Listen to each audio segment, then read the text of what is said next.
No vinimos a inventar nada. Vinimos a cambiarlo todo. Radio con Aguante. Piezas de realidad.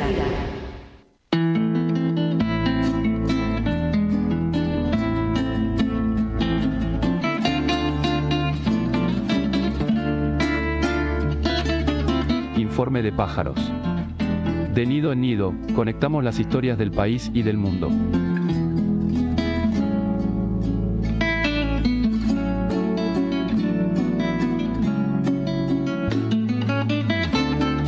Aterrizajes precisos en tiempos de turbulencias.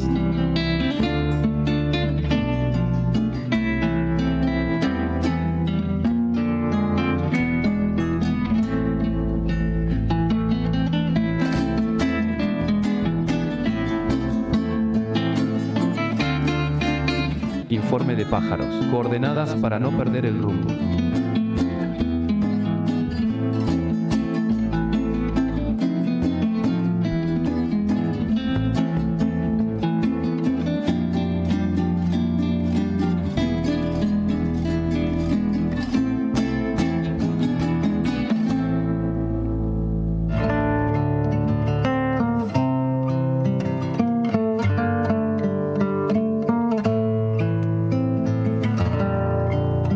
A las 13:10 de la mañana del 24 de marzo de 1976, hace 50 años y algunas horas, los que estén en vivo en radioconaguante.com.ar o aquellos que nos vean en diferido, hace 50 años y un poquito más, el comunicado número 1 de las Fuerzas Armadas indicaba que comenzaba el proceso de reorganización nacional.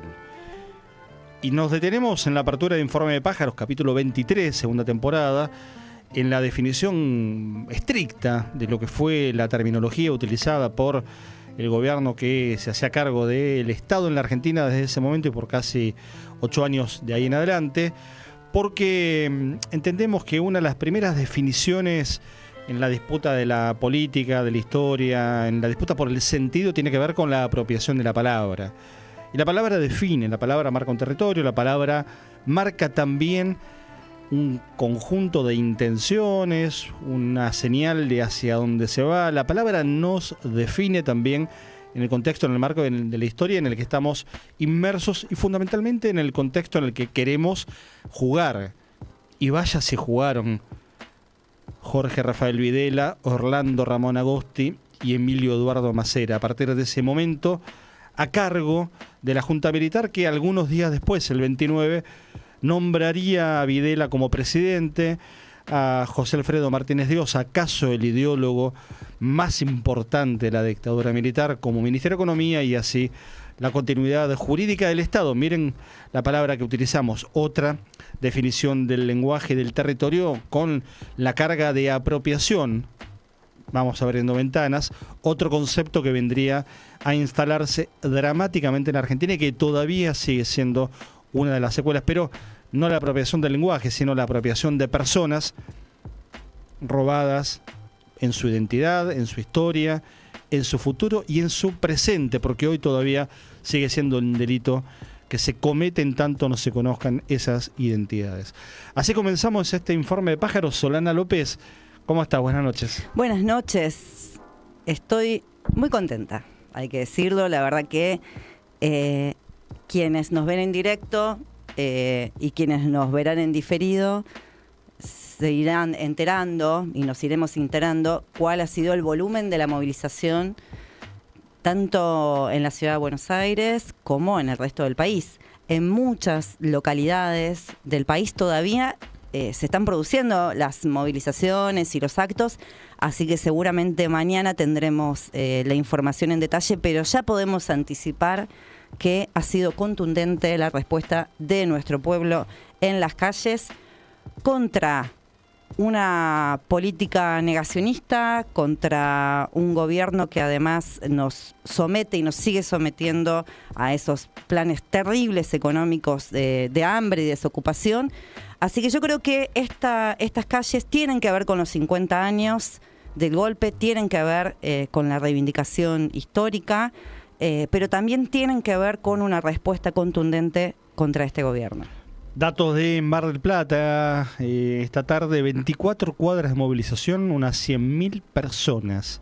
100.000 personas en Mar del Plata, una ciudad de 1 millón de habitantes. Digo, hagamos la proyección, pero pensemos Rosario, pensemos Córdoba, pensemos Río Cuarto, pensemos Santa Fe, pensemos Mendoza, pensemos Paraná, pensemos Resistencia, pensemos Formosa, pensemos Tucumán, pensemos el país entero hoy movilizado. Y en la ciudad venimos de allí, en la Plaza de Mayo y aledaños.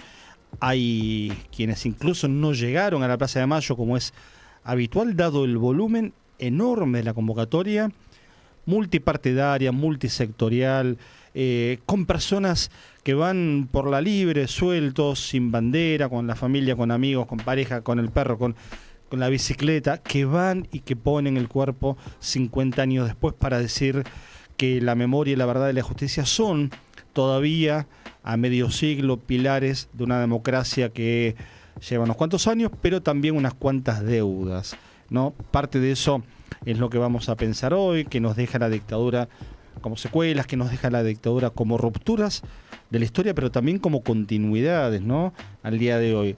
Y por qué no también como desafío para estas horas en donde empiece a bajar la espuma de la emoción, la espuma del sentimiento, porque no deja de ser también un factor cada 24, y cuando uno dice el 24 no hace falta subtitulado, cuando uno dice la plaza en la Argentina no hace falta explicar qué plaza, porque la plaza es la plaza de los pueblos en marcha, la plaza es la plaza de la dignidad, y esto vale para las provincias, vale para las ciudades chiquititas, y vale para la ciudad de Buenos Aires, donde parece que todo pasa por la magnitud y por el volumen, pero la plaza y el 24 son elementos que van de la mano en nuestra historia, y la memoria va engarzando casi como si fuera una aguja sutil ese pañuelo que hoy se multiplicó. Uh-huh. Un rato hablemos del tuyo, si querés. Sí, por supuesto. Hagamos un apartado. Ahora ahí se ve, tiene una consigna muy especial. Lo hice a mano, pensé, bueno, a ver, ¿con qué consigna voy? Y dije, soy hija de la subversión. Polémico. Justamente mi intención era esa, era poder producir un debate, porque siempre planteamos que somos los hijos e hijas, somos hijos, hijas de la dictadura. No, es espantoso, como hijo, hija de la dictadura, no, hija de desaparecidos, bueno, hijas de presos y presas, de exiliados, de exiliadas, en fin. No, bueno, planteemos esto. Bueno, hija de la subversión. Abríamos el programa haciendo matices, ¿no?, sobre el territorio de la palabra, sobre el sentido, sobre la apropiación.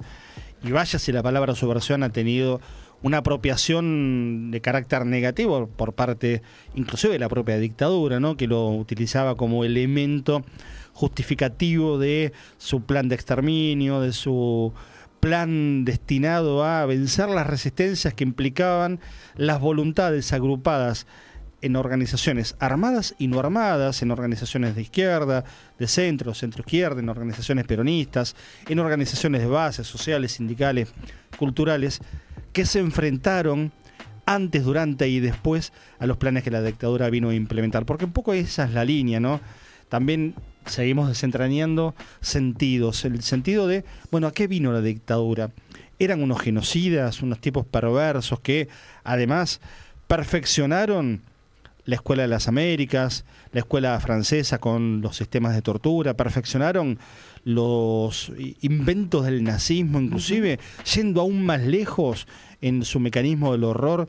Digo, el tirar personas vivas a un río o a un mar, yo creo que ni los nazis, que hicieron horrores de todo tipo inenarrables, o me corrijo, horrores narrables, pero ahí porque es importante, tenemos que contarlos también esos horrores, ¿no?, en definitiva. Es importante darle una vuelta.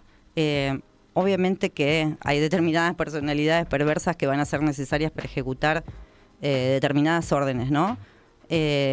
Pero bueno, ya lo estudió muy bien Hannah Arendt cuando habla de la banalidad del mal. Hay una burocracia necesaria para ejecutar órdenes, para administrar esas órdenes, y esa burocracia necesaria no necesariamente se trataba de personas con personalidad perversa.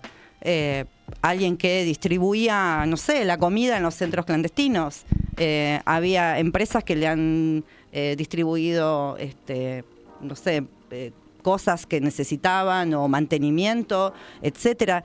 Es decir, hay una maquinaria del Estado que fue parte del entramado, de la complicidad y de la responsabilidad del aparato represivo, que ni siquiera hacía falta que fueran parte de las Fuerzas Armadas o de seguridad, sino que es parte de la burocracia estatal que se hizo responsable de ejecutar órdenes y de acallar. Y de acallar sobre todo hoy, porque, bueno, quizás en ese momento existía el factor miedo, podría ser, pero hoy no hay ningún factor miedo. Desde que existen los juicios de lesa humanidad no hay ningún factor miedo, y seguramente hay muchas más personas que conocen y saben qué es lo que pasó y dónde están los desaparecidos y desaparecidas. Por eso la consigna de este año, y lo que dice Solana es el pie perfecto para retomar lo que en algún momento del primer capítulo de la semana pasada habíamos hablado aquí en Informe de Pájaros sobre la potencia de la consigna este año, ¿no? El que digan a dónde están, que recupera con fuerza esa aparición con vida de finales de la dictadura, comienzos de la democracia, resignificándolo al calor de los años que han pasado, porque si parte del debate, a ver, vamos para entenderlo también didácticamente, ¿no? Si parte del debate tiene que ver con tener que salir a responder las barbaridades, en un ratito compartimos parte del video que el gobierno difundió esta mañana en redes sociales, las barbaridades que se dicen ya no solo como negacionismo clásico que ya conocíamos en la Argentina, sino como reivindicación directa de las peores acciones de la dictadura. Parte del debate tiene que ver con, por ejemplo, bueno, la cifra de los desaparecidos y desaparecidas. Una convención, un símbolo que ni el más alocado, ni el, perdón la digresión, ni el más salame se le ocurre debatir, y sin embargo hay que volver a debatirlo. Producto de una avanzada, insisto, negacionista pero reivindicatoria de la dictadura. Bueno, si parte del debate pasa, por ejemplo, por el número, bueno, que digan a dónde están. Y no hay más debate. Que digan a dónde están y aporten la información. Porque además otra cosa. Primero, amigos y amigas del negacionismo y de la reivindicación, los crímenes de lesa humanidad son imprescriptibles y merecen acción penal persecutoria para que tengan un juicio justo hasta el final de los días. Y en ese marco, el testimonio, por ejemplo, de un testigo, puede incluir otro delito que es el del falso testimonio. Así es. Entonces, los testigos, que inclusive viene asesorana en poner este matiz, ¿no? Porque también hubo la habilidad en el sentido de involucrar a grandes sectores de las Fuerzas Armadas para que todos sean cómplices. Uh-huh. Pero con el tiempo se termina dando vuelta y la complicidad se transforma en testimonio oculto. Y el testimonio para la justicia es una carga obligatoria. Entonces el testigo que no brinde el testimonio o que falsee el mismo está incurriendo en otro delito en el marco de una causa que no va a prescribir nunca. Nunca, porque son las convenciones que la Argentina adoptó como acuerdos medianamente democráticos, que están en nuestro ordenamiento jurídico, que están en los pactos que tienen supremacía constitucional, inclusive por encima de la propia Carta Magna, y es el acuerdo que nos permite al día de hoy tener 13 juicios todavía abiertos. Se acaba de iniciar el juicio en donde, por ejemplo, se está investigando la muerte de la hija de Rodolfo Walsh, en ese operativo que hubo en la calle Corro, allí en el barrio de Villaluro, en la ciudad de Buenos Aires. Pero está el caso Pomar, está el caso del centro de detención Orletti, vinculado a lo de Pomar, donde aparecen los únicos 4 imputados en estos juicios que pertenecían a la CIDE, y están otros 10 juicios más, otros 11 juicios más abiertos en distintos lugares del país, con lo cual esto no está ni por asomo terminado. Y si es verdad que quedan, escuché el dato a Sol, a ver si vos lo tenés de memoria, pero si no nos quedamos con el símbolo, también como parte de lo que la historia va pasando, va avanzando, digo, en términos de los años que han pasado. Quedan un puñado de madres y abuelas de las originales. Sí, sí, claro. Esto es estremecedor también. Sí, hoy el documento, iba a decir por suerte no, porque hubo un montón de compañeras y compañeros de distintos organismos y partidos y organizaciones que se pusieron de acuerdo para que haya un documento único, y está bien que lo haya, y más en este contexto, vamos a volver sobre ello también, el contexto en el que se dan estos 50 años. La lectura del documento estuvo a cargo de Estela de Carlotto, de Tati Almeida y de Adolfo Pérez Esquivel. Estamos hablando de casi 300 años entre esas tres personas, que con una lucidez, con una humanidad, con una entereza, se pararon en el escenario una vez más a plantear el documento. Digo, entonces, es todo esto lo que ha conformado este 24 de marzo tan particular, ¿no? Sí, y además, por un lado, es cierto que las madres y las abuelas ya van cercanas a los 100 y resistiendo. Creo que parte de su lucha es resistir también estos años y poder llegar con esa lucidez a estos 24, en estos años tan complejos y oscuros también que estamos viviendo en nuestro país. Y por otro lado, la buena noticia de que también está hoy Nietes. Entonces esta lucha no solamente continúa para las distintas organizaciones que por supuesto como la nuestra, como el Partido Comunista, es una bandera, como lo es para la Liga, sino también para nuevas generaciones que van encontrando distintos espacios de representación política, en donde se sienten convocados, convocadas, como es el de Nietes, para la continuidad de un legado que es específicamente un legado de la lucha por los derechos humanos y una interpretación sobre lo que significa la lucha por los derechos humanos que no solamente se sitúa en ese momento histórico, sino que también se sitúa en el hoy, ¿no? Y cómo hoy también la lucha por los derechos humanos se expresa en todos los sentidos. En uno de los sentidos, y me parece que es fundamental, también es que al día de hoy sigue existiendo un nivel de represión policial brutal y del que muchos de nuestros compañeros y compañeras, sobre todo los miércoles, los jubilados, lo vienen padeciendo tremendamente. Y decir en ese marco qué felicidad que también lo tenemos a Pablo Grillo nuevamente en la plaza, también siendo convocado por las distintas movilizaciones que se vienen dando a partir de que le dieron el alta. Pero bueno, también es símbolo de nuestra lucha y nuestra resistencia, Pablo. Recordemos que Pablo Grillo es el fotoreportero que el año pasado, el miércoles 12 de marzo, en una de las movilizaciones habituales de jubiladas, jubilados, pensionados, allí frente al Congreso de la Nación, recibió un disparo de una granada de gas lacrimógeno en la cabeza. Y uno diría, acá sí que por suerte, por fortuna, digo, el centímetro que te cambia la vida o te deposita en un cajón, ¿no? Porque es exactamente así.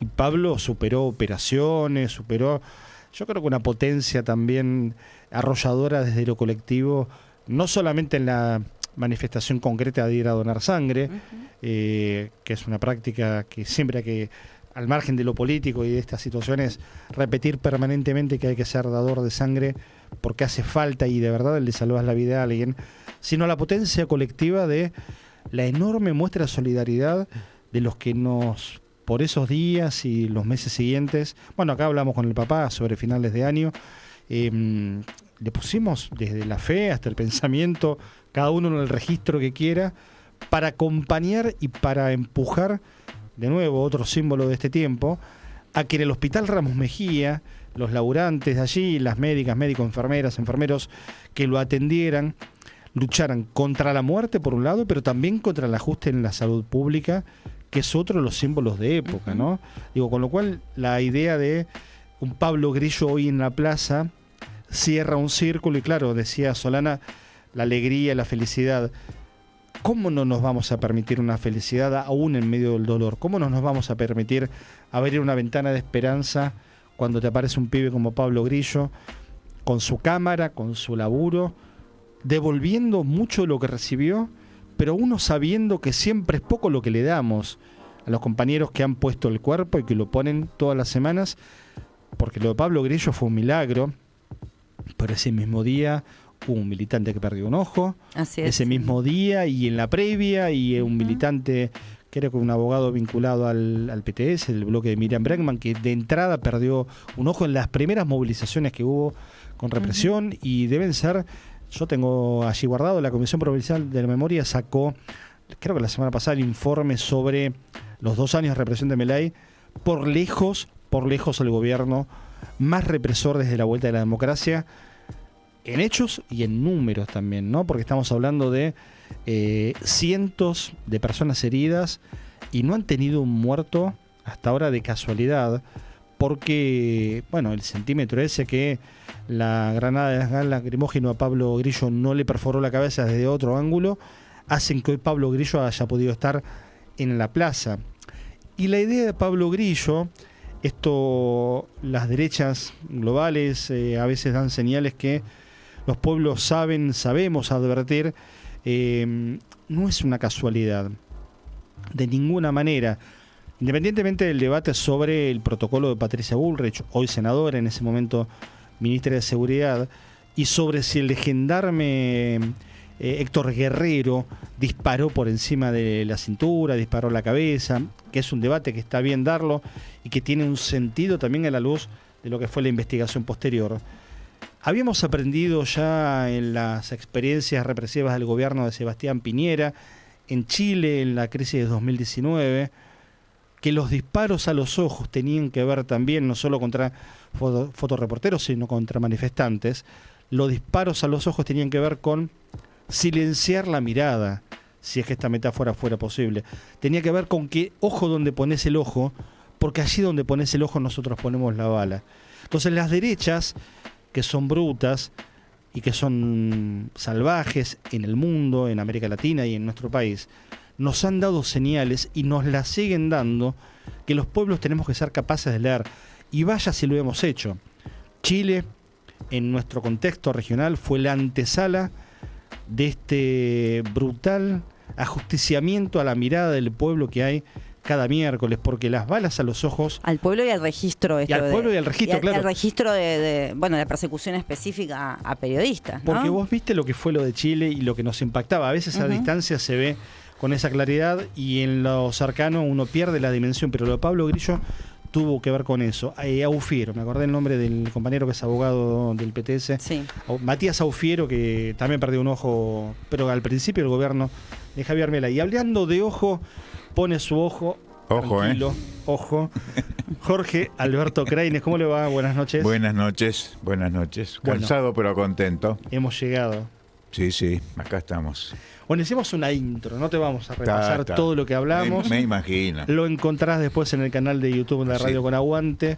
Allí nuestro compañero Marcos Delgado, que está del otro lado hoy acompañándonos, y le queremos agradecer también porque vino, abrió la puerta, nos puso al aire y acá estamos. Un 24 de marzo. Un 24 Muchísimas de marzo, que gracias. también viene de la plaza.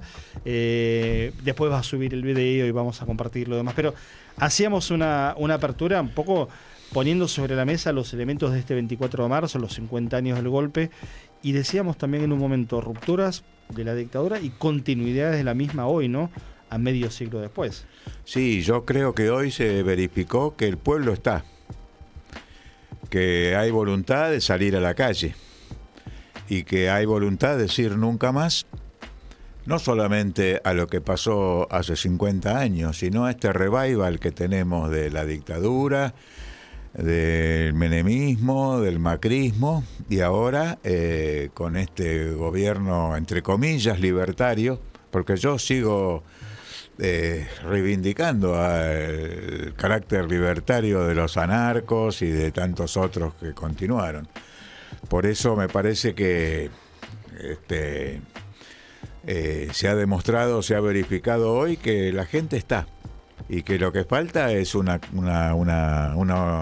unidad, una organización reconocida por toda esta gente, como toda esta gente reconoce en los organismos de derechos humanos, en las madres, en las abuelas, en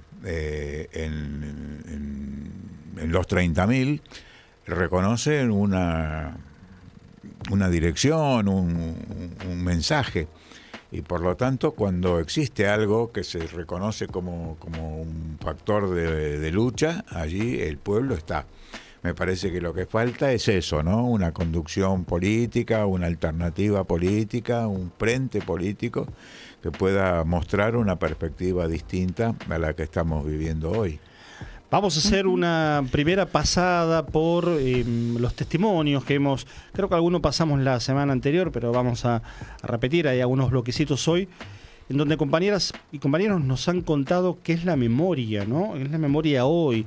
Y la memoria como factor movilizador, la memoria como herramienta también, ¿no? Bueno, primera parte de este especial de Informe de Pájaros, en este 24 de marzo, 25 mañana, 25 hoy, los que están viendo por YouTube y por las redes, a 50 años del último golpe cívico, militar y eclesiástico en la Argentina.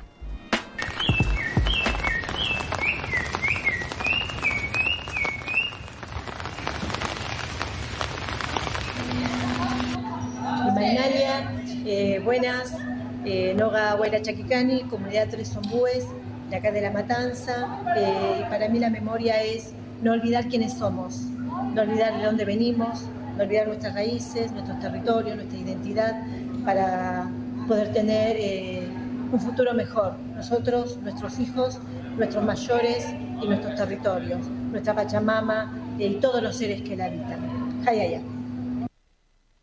Hola, mi nombre es Ivana Brigenti, soy del CESPA, el Centro de Estudios del Partido Comunista, y para mí la memoria es lo que nos permite recuperar las luchas que nos precedieron para alcanzar nuevas luchas y para alcanzar la liberación que necesitamos como pueblo. Hola, soy Leandro Pozzi de la CONAT, dirigente sindical docente de ACMER, como entidad de base de Entre Ríos de la CETERA, de la Confederación de Trabajadores de la Educación de la República Argentina. La memoria es el registro ancestral de nuestros pueblos, es la lucha histórica de nuestros mártires, de nuestras compañeras y compañeros, que nos marcan el camino de un proyecto histórico que se vincula como luz, que se proyecta hacia el futuro en un horizonte de justicia, de liberación y de emancipación para nuestros pueblos.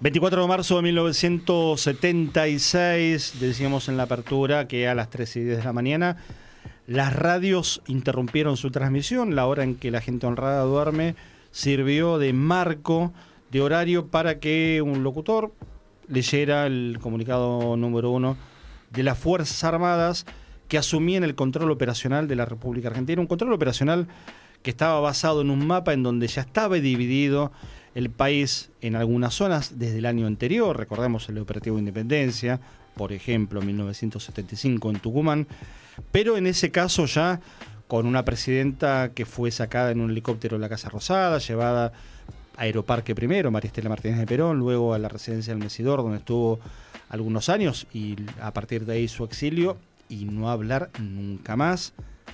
Vive hoy todavía con 94 años. Y se reunió con Villarroel. Se reunió con Villarroel hace poco. Está buena la mención, está buena porque nos pone directamente en el hoy, ¿no? Y metamos, no, porque con Solán hicimos un recorrido un poco lo que fue la jornada, pero metamos en el hoy también. Hay un detalle que me parece importante y que también hace a la historia de nuestro partido, que si bien el golpe se da el 24 de marzo del 76, efectivamente, a la madrugada, es cierto que la represión brutal había empezado mucho antes y que, por ejemplo, en mi provincia el golpe había sido también antes, en el 74. Comienzo del 74. Comienzo del 74, en Navarrazo, exactamente, claro. En Navarrazo. Claro. Es decir, ya se venía de alguna manera formalizando este camino hacia un golpe. Y en Santa Cruz habían destituido al gobernador, en Salta lo mismo, en la provincia de Buenos Aires igual. Tal cual. Estaba la mitad del país prácticamente intervenido por Sí, las sí, propias sí, sí, internas sí. del peronismo, ¿no? Y se venía implementando, formalizando y legalizando institucionalmente esta modalidad de destitución y de golpe, y que eso implicó también una fuerte represión por lo que significó en su momento la famosa AAA, que en Córdoba se llamaba Comandos Libertadores de América, y que era una combinación entre un peronismo de ultraderecha, de carácter fascista, con fuerzas represivas estatales como la policía. Es decir que, y digo, ¿por qué hago hincapié en esto? Porque podemos decir que tenemos ya camaradas que fueron asesinados, que fueron presos y presas políticas antes del 76, como también de otras organizaciones, ¿no? Bueno, tenemos la posibilidad, y habla Sol de Córdoba, de viajar efectivamente a esa provincia en este momento, porque tenemos entendido que todavía están o está terminando la movilización allí en la ciudad, y nos está escuchando del otro lado Julio César Martínez, Pucho, compañero del Partido Comunista de Córdoba y secretario de la Liga Argentina por los Derechos Humanos allí en la provincia. Julio, ¿cómo estás? Jorge Kreines, Luana Haidt, hoy no está, Solana López y Pablo Mercado, te saludamos. Buenas noches. ¿Cómo les va? Bueno, buenas noches, un gusto hablar con ustedes, camaradas. Bueno, ahí entiendo que está Solana López, ¿no? Hola, Pucho, pero qué gusto escucharte. Coterráneos, camaradas y amigos. Así es. Así es, bueno, estamos terminando realmente una hermosa, combativa y multitudinaria marcha en este 24 de marzo, 50 años del golpe cívico, militar y eclesiástico. La verdad que impresionante. Bueno, Solana estuvo acá en otras jornadas como esta, que siempre fueron muy grandes, pero esta es increíble, con decirles que, por ejemplo, los partidos políticos que estábamos al final de la columna, estábamos llegando, Solana les puede explicar, Colón y General Paz, y el resto ya había llegado a los tribunales federales. Impresionante. Ella está hablando de miles y miles, claro. Sí. Para, disculpen el término, un quilombazo de gente. Fantástico, un quilombazo mucha fantástico. Juventud, muchos pibes. Realmente, en el marco, este 50 aniversario, y particularmente con haber dado con esta fosa en la puerta el año pasado, que nos permitió recuperar. Hola, ¿me escuchan? Sí, te escuchamos. Que nos permitió encontrar a 3 camaradas de los desaparecidos que tenemos en Córdoba, a Ramiro Bustillo, al Negro Brizuela, a Oscar Reyes, y nada, o sea, muy impactante ese dato concreto, real, hoy como novedad importante.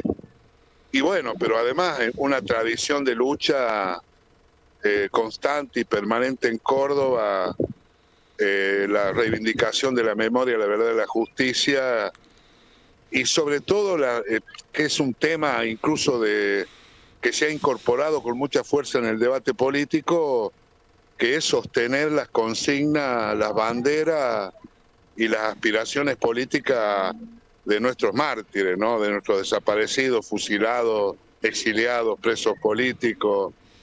Es un momento muy importante, por lo menos para los comunistas, pensar la alternativa política haciendo mucho hincapié en estas cuestiones, ¿no? Me voy a tomar el atrevimiento de llamarte Pucho, Julio. Así es, ¿me autorizás? Alcanza y sobra. Es que es el Pucho, claro. Estaba diciendo hace un ratito acá en el programa que este 24 de marzo, 50 años después, ha demostrado que la gente está en la disposición de salir a la calle, de movilizarse, de luchar. La gente está. Lo que nos falta es una convocatoria que tenga el respeto y la capacidad. Si yo me ubico mejor. Hola. Ahí te escucho mejor. Bueno. Decía que la gente está, como se demostró en este 24 de marzo, 50 años después.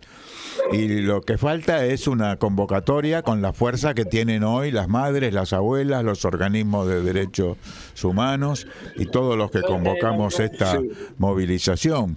Así que me parece que una conclusión que podemos ir sacando es que lo que nos falta es una fuerza o una unidad con capacidad de convocar para enfrentar a Milei y compañía, que vienen a reproducir las políticas de la dictadura, como digo, 50 años después. No, seguro. Ahora, el punto creo que es interesante rescatar es no solamente enfrentar a Milei y derrotarlo electoralmente o como la lucha indique, sino que es un momento para pensar más estratégicamente en el enfoque de construcción de alternativa política. Hoy el debate se ha profundizado muchísimo con la defensa de la educación pública para todos, el tema de la salud pública para todos, el problema del trabajo, la reivindicación del trabajador, de su salario, hoy frente a esta maniobra del poder con la reforma laboral que ha instrumentado. Entonces es derrotar a Milei, pero al mismo tiempo el horizonte tiene que ser, sobre todo para los comunistas y los revolucionarios, recuperar visión estratégica y apuntar a darle un perfil mucho más claro desde el antiimperialismo, desde el anticapitalismo también y el socialismo a la construcción política, ¿no? Pucho, mencionaste lo de la perla, queremos preguntarte también qué significó en estos días, en estas últimas semanas, la noticia en la ciudad, en la sociedad cordobesa, de este avance, de este hallazgo de la identidad de los compañeras y compañeros que estaban allí enterrados.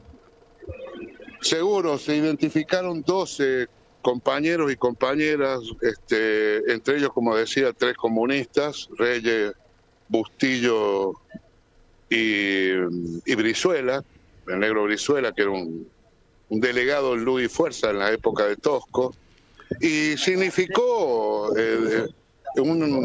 revivir y poner con más fuerza sobre la mesa aún más el tema de la lucha por la memoria, la verdad y la justicia, en la perspectiva que estoy diciendo, ¿no? Una masa crítica hoy se expresó en Córdoba, como decíamos, de una manera muy importante, casi no tengo idea, pero habrá habido 300.000 personas aproximadamente en la calle, me imagino yo, el normal eran 150, y es una masa crítica que apunta a la recuperación de la memoria, a la reivindicación de las madres, de las abuelas, de la liga también, de hijos, etcétera, pero una reivindicación de apuntar a meterle el diente y el taco con más profundidad a lo que significa la democracia.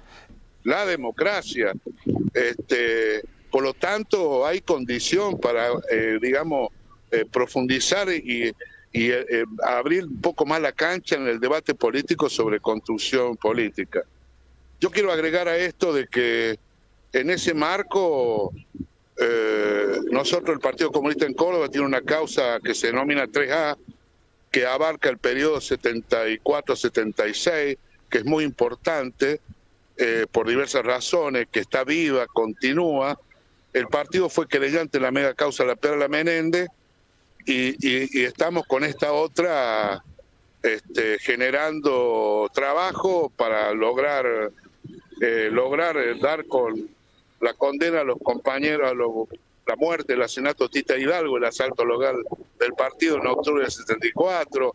Esto está muy ligado al asesinato de Atilio López, que fue en septiembre de ese año, a Curuchet y a otros compañeros, incluso Caffarati, porque Caffarati se lo llevan en enero del 76, en plena intervención federal, entre comillas, acá en Córdoba, ya el Comando Libertadores de América, o sea que es una etapa muy importante. Ahí le paso a Solana, Julio, pero déjame agregar, para los que nos están escuchando, viendo este material, que La Perla, junto con la ESMA y con Campo de Mayo, fueron los 3 centros clandestinos de detención más grandes de la Argentina y que miles de personas pasaron por allí, por ese lugar, que era parte del tercer cuerpo ejército que manejaba, vos lo mencionaste, el general Menéndez. Pucho, qué bueno que mencionaste lo de la causa que tenemos denominada 3A, porque justo estábamos hablando de ese tema minutos antes de comenzar la nota, y me parecía importante si podías comentar, porque quizás hay muchos oyentes y sobre todo jóvenes que no conocen cómo estaba ligado el partido en aquella época a la lucha que significó el Cordobazo y lo que significó también la lucha de Tosco, ¿no? Con Luz y Fuerza, mencionando que uno de los camaradas que han podido recuperar sus restos, justamente ese Brizuela, que fue delegado de Luz y Fuerza. Si nos querés contar brevemente un poquito sobre esa historia. Desde una síntesis, el Partido Comunista en Córdoba, y creo que nacionalmente, fue parte de lo que fue la falda de Huerta Grande, lo que fue la CGT de los argentinos, con Ongaro, con Tosco. Nosotros aportamos no solamente el movimiento obrero, en Córdoba teníamos una presencia muy importante con Canelles al frente, con Miguelito Contreras, hijo, en el ESMATA, con Cafarati y otros compañeros en Luz y Fuerza, acompañando el proceso de Tosco, no solo como dirigente sindical, sino como un dirigente político revolucionario en Córdoba, como todos lo conocemos. El partido viene aportando abogados. Cuando fue la detención después del Cordobazo y que los partieron a Trelew, a Tosco y a tantos otros compañeros de acá de Córdoba, abogados, ¿no?, dirigentes sindicales que requirieron de la Liga, que requirieron también del Partido Comunista el apoyo logístico jurídico.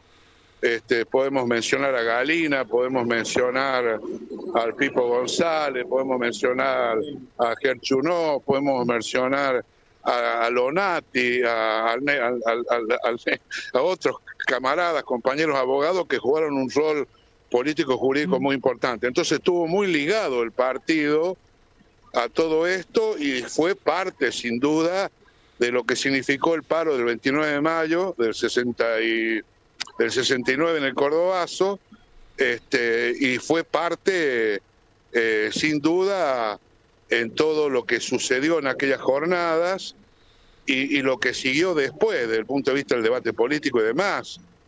No se olviden que por el Cordobazo fueron condenados por tribunales militares, ¿no? O sea, había alguna imposibilidad de que algún abogado real, por más comunista que sea, no puede estar ahí. Que en realidad fue cuando los mandan a Trelew. Entonces, hay una historia y una memoria de lucha y de protagonismo del Partido Comunista que es importante, como ustedes están pensando, rescatarla. Nosotros siempre lo planteamos acá en Córdoba, ¿viste? No es una foto, una anécdota. El debate que se generó en aquel momento en la clase obrera cordobesa, en su forma y organización sindical, y lo que significa el protagonismo político de la clase, sobre todo en el pensamiento de Agustín Tosco, para nosotros es algo que está absolutamente vigente y que necesariamente debe ser parte, sin duda, del debate sobre la construcción de alternativa política. Acá hemos hecho algunas jornadas de debate sobre la vigencia del pensamiento del gringo Tosco, insisto, no para rescatar la foto, la anécdota, sino para poner en debate efectivamente. Y el partido en Córdoba tiene esa capacidad todavía. Yo, para mencionar una de esas actividades, hace 1 año y medio y pico atrás, sentamos a las 2 CGT, ATE, CISPREN, a la Hilda Busto de Gráfico, que hoy está a cargo de la CGT, al Negro Bazán, históricos del movimiento obrero de Córdoba, promoviendo un andarivel, como decía, más o menos, de debate sobre estas cuestiones. Por eso el 74, el Navarrazo en Córdoba, no soportó nadie de los de arriba, por así decirlo, que se proyecte una figura como Atilio López y Obregón Cano en Córdoba. Incluso Norma Kennedy y algunos sectores de la burocracia sindical promovieron y jugaron como una buena parte del peronismo ortodoxo cordobés para que se instale Navarro y se instalen las intervenciones federales, ¿no? Navarro, después con Navarro tuvo el primero fue Brunello, después tuvo la Cabane, sangriento, tremendo, y después ustedes fíjense, estuvo Menéndez como interventor federal en Córdoba algunos días hasta que vino Belcoví Rodríguez del PJ cordobés, ortodoxo, hasta que cerró, ¿no? Entonces nada, bueno, no sé, estoy quizás refiriéndome en forma general, pero nosotros pensamos, no solamente pensamos, sino buscamos rescatar toda esa experiencia política en donde el Partido Comunista, en el movimiento obrero, la corriente, ¿cómo se llamaba, Antonio? Lo tengo Antonio. Ay, Antonio, enviarle un gran cariño. Son todos cordobeses, menciona a todos los cordobeses que quiero muchísimo. Combativa, creo que se llamaba, jugó un rol muy importante en todos esos acontecimientos históricos. Julio, la verdad que nos has hecho un recorrido histórico por un lado, también una crónica de lo que fue la jornada. Los micrófonos de Informe de Pájaros, por supuesto, van a seguir abiertos porque nos interesa pensar, y con Jorge, Solana y todo el resto del equipo, de acá en adelante, bueno, Córdoba y su importancia en la historia, pero para lo que viene también, ¿no? No vamos a caer en las chicanas de, che, ¿cómo votan los cordobeses? Pues es un chiste gastado ya, viste, a nivel presidencial, que se tienen que bancar ustedes lamentablemente, pero poco pensando en todo esto que nos contás, y a partir de este 24 tan masivo y tan significativo, bueno, cómo viene esta construcción de la alternativa también en la provincia. Así que sigamos charlando de todo eso, porque me parece que de acá en adelante hay algunos procesos históricos de este tiempo se van a ir acelerando bastante, ¿no? Pero hay que empujarlos, no podemos esperar que se vayan moviendo solos, ¿no? Bueno, yo les agradezco el llamado, les agradecemos. Recién acabamos de cortar la marcha, la columna del partido. Les mandamos un saludo, felicitaciones por el programa. Acá estamos también, hemos intentado, ya va a ser el tercer año, un programa de la Liga en un espacio alternativo como es la Ranchada y de la Mutual Mujica.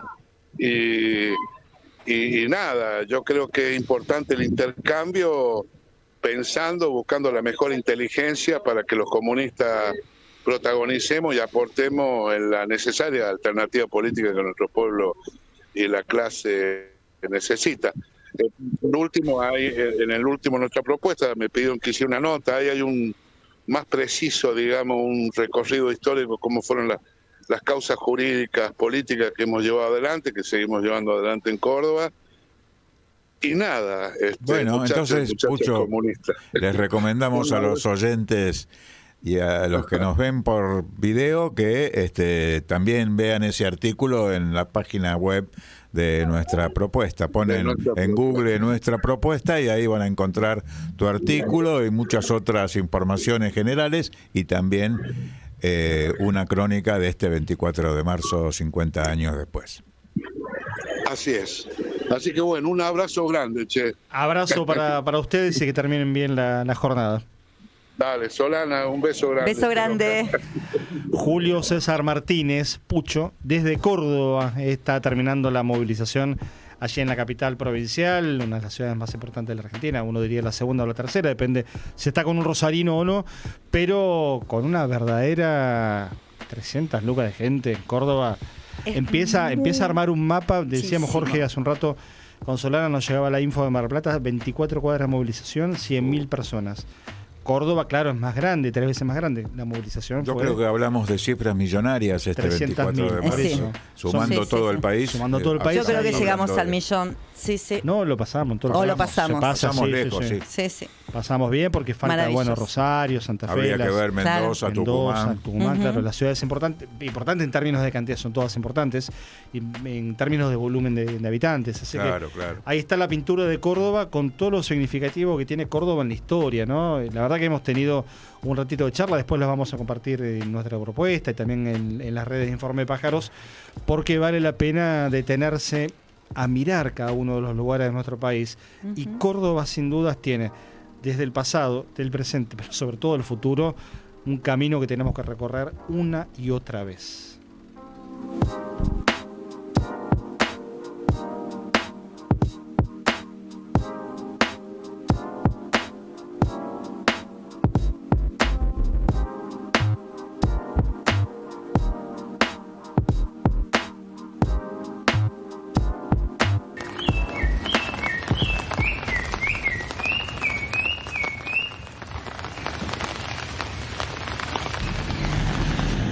Soy Mariana Florentín, secretaria de organización del Partido Comunista de Córdoba.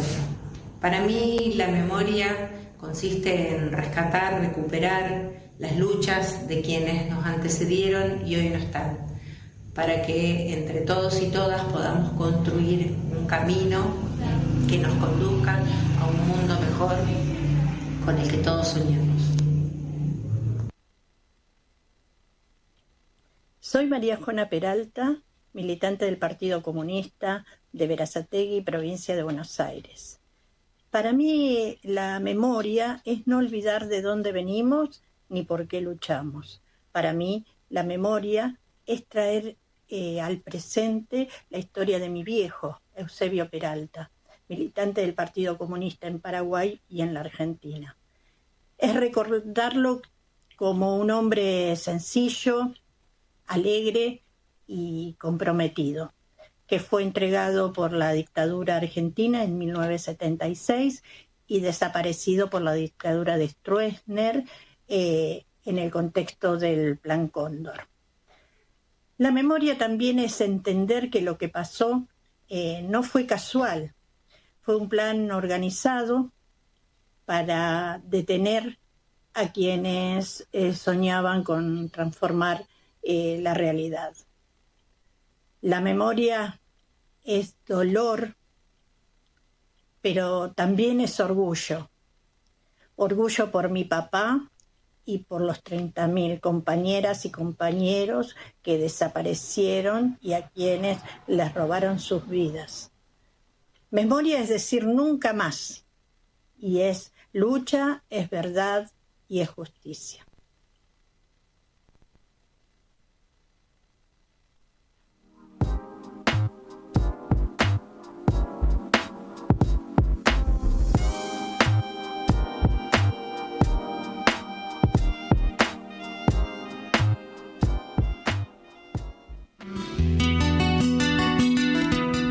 Plumas y letras, historias desde el aire. El canto de los tiempos. En Informe de Pájaros.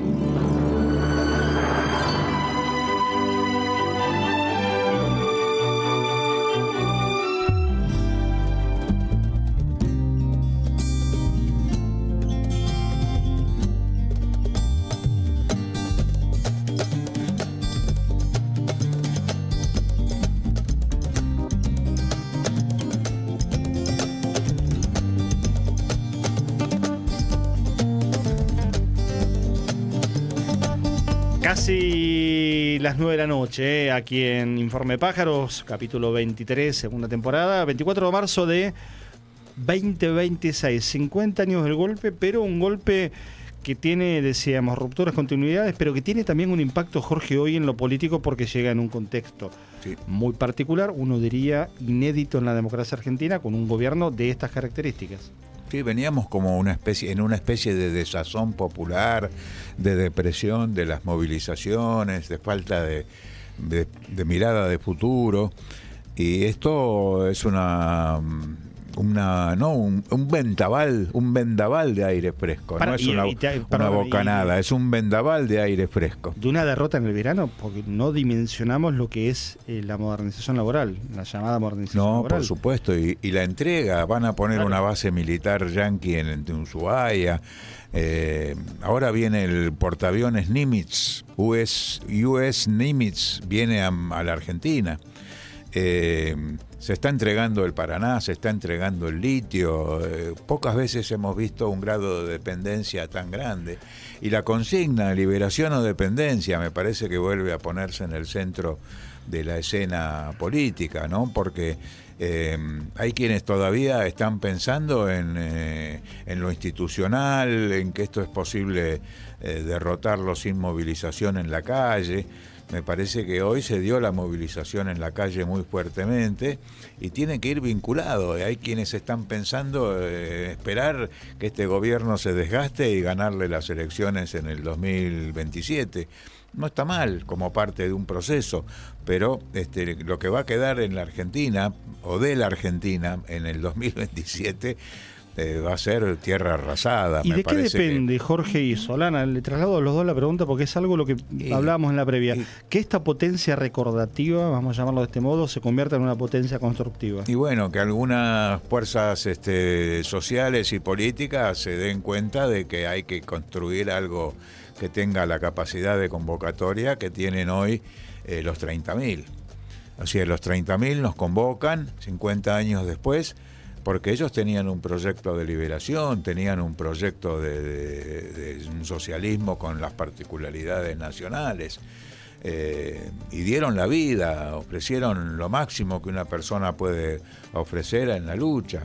Y en esa perspectiva nosotros creemos que hay que recomponer los ideales de ellos, actualizarlos al tiempo actual, con un imperialismo yanqui que está dominando la Argentina, pero que está mucho más débil de lo que era.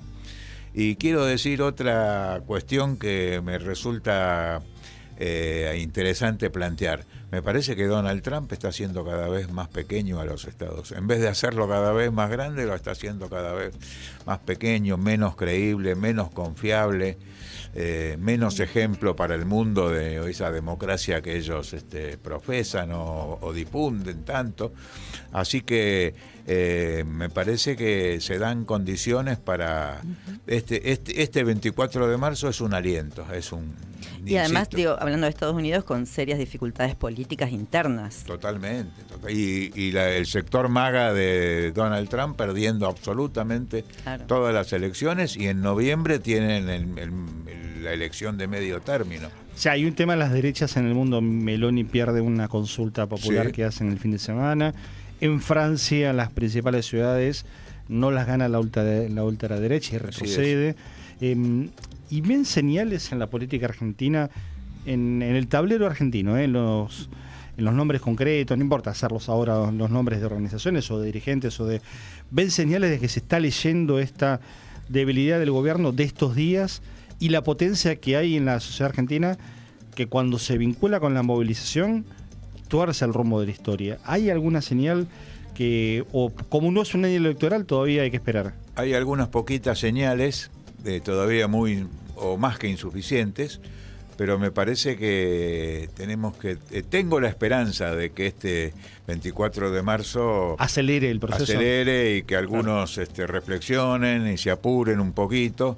Espero que esta última semana del mes, antes de que comience abril, haya algunas voces que se planteen una construcción de unidad alternativa que es imprescindible hoy en la Argentina. Que empiece a tener presencia en las calles y en la discusión de cuál es la Argentina que queremos, en una discusión programática, ¿no?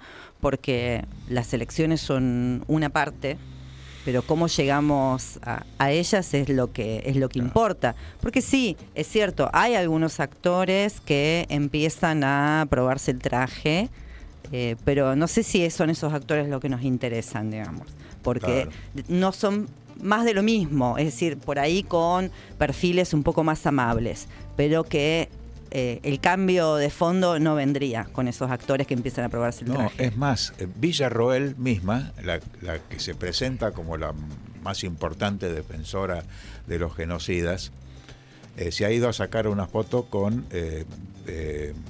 María Estela Martínez de Perón. Así es. Y esa foto tiene un significado y un contenido. Están trabajando con sectores de la derecha peronista muy fuertemente para una salida sin Milei, pero con Villarroel. Con la misma línea de Milei, con Villarroel y con determinados sectores del peronismo de derecha. O como que Larreta, que ya también viene diciendo, podría ir en una alianza con el kirchnerismo, y así empezamos a ver, por eso, algunos actores que empiezan a moverse, pero que no es lo que nos interesa. Yo veo que hay muchos sectores que se plantean la unidad del peronismo. Entonces, la unidad del peronismo con estos amigos de Villarroel, con gente como Moreno, o como Scioli, o como Massa, o como... me estoy olvidando de Alberto Fernández. Me parece que hay que construir, Piqueto, como dice Pagni. Estos sapos que croan muy feo. Piqueto. Y entonces, sapos que croan muy feo y que no hay que tragarse más. Me parece que Bueno, tengo la esperanza de que en los próximos días haya algunas voces que aparezcan con un tipo de convocatoria que confronte al imperialismo de los Estados Unidos, al poder global, a la entrega y también a los que no llegan a fin de mes y tal cual, a los que, como se verificó en la tarde de hoy, defienden a rajacincha los derechos humanos de todo el pueblo argentino. Bueno, empieza una nueva etapa, 25 de marzo, que será por estas horas, ya pasado el aniversario del golpe y pensando en las urgencias, en las rupturas y continuidades de la dictadura, en la democracia hoy también. Y este panorama que nos deja Jorge Craines, que se va por un rato y el programa que viene lo tenemos de nuevo. Volveremos. Jorge, gracias. Gracias a ustedes. Y seguimos hasta las 10, los que estamos en vivo en este martes 24 de marzo. Programa... Saludamos acá porque viste que los streaming ahora son así, somos más informales. Este 24 de marzo en donde el gobierno saca... Les voy a proponer ver algo, ahí lo tiene Marcos preparado, cuando él me dé el ok lo ponemos.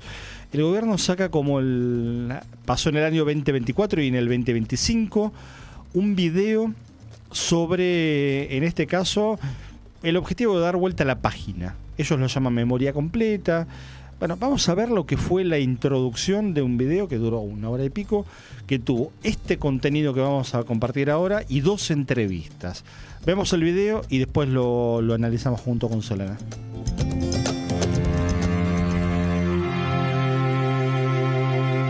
En el año 2003, el gobierno nacional argentino lanzó una masiva campaña política empleando cuantiosos recursos públicos para imponer en la sociedad un relato sobre los trágicos acontecimientos de la década del 70, con una visión sesgada y revanchista, cuyo objetivo ulterior era el de beneficiar económicamente a unos pocos y ganar rédito político para construir nuevas mayorías de poder.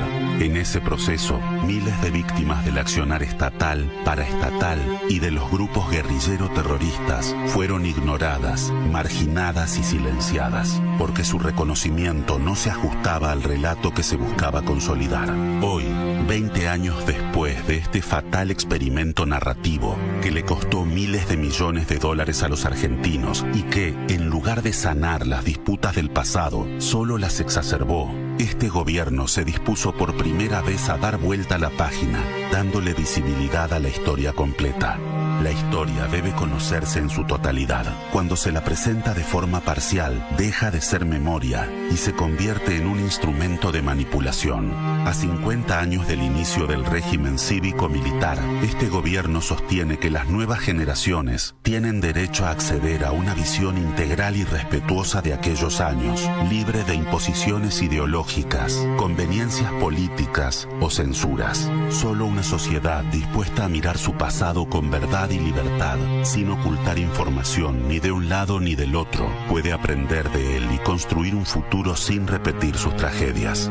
En ese espíritu, y como gesto de reparación y reconocimiento, convocamos a quienes fueron silenciados y cuyos derechos no fueron reconocidos a brindar su testimonio, para que sus historias aporten a una comprensión completa y honesta de nuestro pasado. Algunas víctimas citadas para dar su valioso testimonio optaron por no participar a efectos de resguardar su intimidad. A diferencia de lo ocurrido entre los años 2003 y 2023, este gobierno respeta ese derecho y no ejercerá coerción sobre la voluntad de las víctimas. Bueno, ahí estaba la presentación del video que, repito, dura poco más de 1 hora y está después compuesto por 2 entrevistas. Decíamos que en el 24 y en el 25, los 2 primeros años de Milei como presidente, habían hecho algo similar. En este caso, la verdad es que el impacto fue bastante menor que en otros años, por un montón de razones, y las pongo rápidamente y después le digo a Sol a ver qué vio ella también de este material que acabamos de compartir. Por un lado, los 50 años se impusieron con, como decíamos también con Jorge, con una potencia simbólica y real en las calles que el gobierno no puede ni ignorar, ni manejar, ni la verdad que no sé a esta hora qué estarán diciendo en las redes los oficiales y los oficialistas o los paraoficialistas al servicio del gobierno, pero no pueden desconocer que es un momento en donde la historia y el presente los pasa absolutamente por encima. Con lo cual, digo, lo que podían hacer era su video, lo adelantaron en parte anoche, en la noche del martes, y hoy miércoles, o este miércoles 24 de marzo directamente, este martes 24 de marzo directamente pusieron la versión completa. Ayer fue lunes, hoy martes. No podían hacer mucho más que eso, y es bastante menor el impacto al que tuvo el primer año, en donde lo pusieron al Tata Joffre y algún otro muerto vivo a hablar de lo que fue la dictadura, o el mismo del año pasado. Cuando lo recortamos para compartirlo ahora, llevaba menos de 20.000 vistas el video en la cuenta de YouTube de la Casa Rosada, cuenta oficial del gobierno argentino. Digo, esto también hay que decirlo, porque es la cuenta donde se publican las actividades del gobierno hace muchísimos años. Lo que pasa es que van cambiando los gobiernos y cada uno tapa bajo la alfombra de la historia lo que hizo el gobierno anterior. Pero esa es la cuenta oficial, no lo publica Milei, por supuesto después lo repostean, pero lo obtuvimos de ahí. Menos de 20.000 visitas, muy poco impacto en la sociedad para algo que claramente, si lo tenés que medir en la tendencia, pierde absolutamente con lo que fue el eje de la jornada, la memoria, la verdad y la justicia, ¿no? Sí, tal cual. O sea, lo principal hoy en este 24 ha sido la movilización contundente, y que en algunos lugares todavía sigue siendo, con festivales y demás, por memoria, verdad y justicia. Este documento que recién transmitían, que ha sido parte de un video que sacó el gobierno, es un manotazo de ahogados, porque hay algo con lo que no ha podido, por suerte no ha podido este gobierno, que es desterrar la lucha de los derechos humanos que se vienen dando no solo hace 50 años, sino mucho antes, porque lamentablemente en nuestro país las dictaduras fueron muchas y muy sucesivas y se fueron construyendo a lo largo de la historia de nuestro país. Por eso está tan imbricado y tan fuerte, y es parte de nuestra identidad la lucha por los derechos humanos. Y este gobierno intentó construir otro relato, un relato negacionista por un lado, por otro lado negacionista, y quiero marcar las diferencias, ¿no? Hay un relato que fue apologético.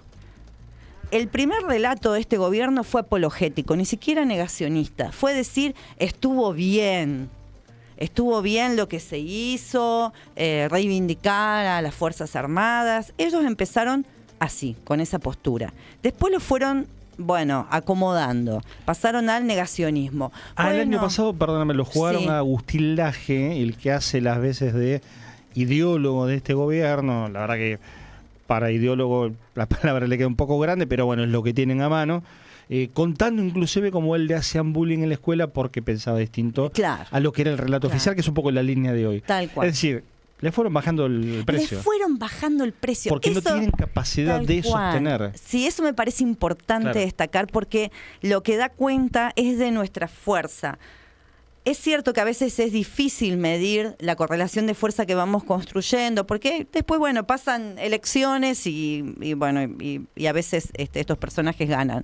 Pero fíjense cómo la lectura hay que hacerla mucho más profunda y más amplia, y entender que, pese a que en las últimas elecciones le fue bien, eso no significa de que haya un acuerdo absoluto de una buena parte de nuestro pueblo con muchos de los aspectos de su gobierno, y eso tampoco significa que le siga siendo tan fácil para Milei sostenerse, y que además de nuestro lado, de este lado de la calle, no sigamos construyendo condiciones y correlaciones de fuerza a favor de nuestro pueblo. Entonces pasaron de la apología al negacionismo, y ahora sacan a relucir y le quitan el polvo a la vieja teoría de los dos demonios. Vamos a compartir el texto y lo vamos leyendo y analizando con Solana de lo que fue este video. La introducción la compartimos recién, pero la fundamentación escrita, si te metes en el canal de YouTube de la Casa Rosada, lo vas a encontrar, o en purocontenido.com.ar también lo vas a encontrar, y dice así: Día de la memoria por la verdad de la justicia completa, porque solo una sociedad que mira su pasado con libertad puede aprender de él y evitar repetir sus tragedias. Y esto merece la pena, primer párrafo, tranquilo, son nada más que 3, no vamos a ocupar mucho más tiempo en esto. Este primer párrafo tiene 2 partes, la memoria completa y la libertad para mirar el pasado, para simplificarlo. Nadie del 83 a esta parte apeló y la verdad que también desafiamos a cualquiera a que hubiera habido una memoria incompleta. La memoria es memoria o no es memoria, no hay memoria incompleta o si le falta algo no es memoria. Punto. De hecho, no hay vuelta, ¿no? Es como estar medio embarazada. Claro. O ¿estás embarazada o no estás embarazada? Y de hecho, si algo le falta a la memoria, es decir, a la construcción histórica, tiene que ver porque parte del objetivo del genocidio fue borrar la historia, ¿no? Entonces, si no se conocen detalles, como por ejemplo, dónde están nuestros desaparecidos y desaparecidas, que es parte de no haber podido todavía completar esa historia para que pase a ser parte de nuestra memoria, es porque justamente ellos lo hicieron a propósito de esconder los cuerpos de nuestros compañeros y compañeras. Perfecta explicación. Segunda parte del primer párrafo. Solo una sociedad que mira su pasado con libertad puede aprender de él y evitar repetir tragedias. De nuevo, el desafío: ¿qué persona del 83 a esta parte no pudo ver el pasado con libertad? Ellos, o sea, ustedes no tienen la libertad de ver el pasado porque son parte y son cómplices de ese pasado cuando no ejecutores o hijos, nietos de la ejecución de ese pasado horroroso. Son ustedes los que no tienen la libertad de ver ese pasado.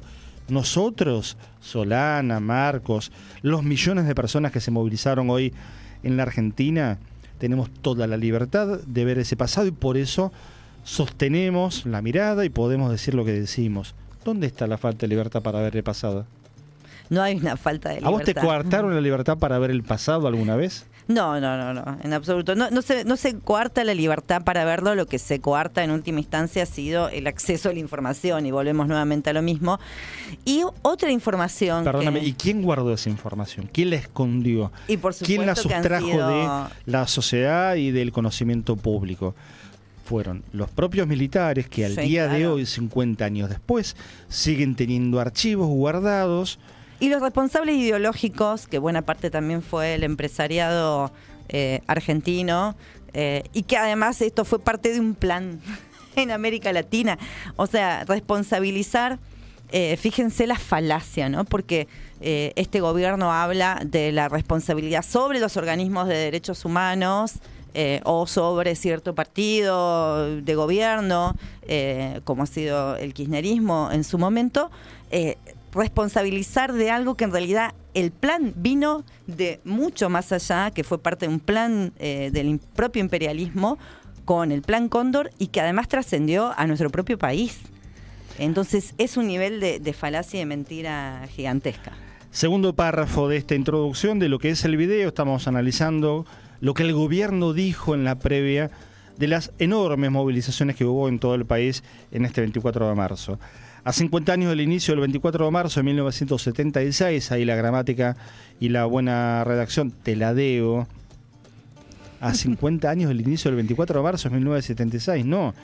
A 50 años del comienzo del golpe o del inicio del golpe.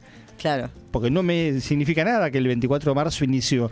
También inició el 18 de septiembre, también inició el 14 de agosto, inició el 19 de noviembre.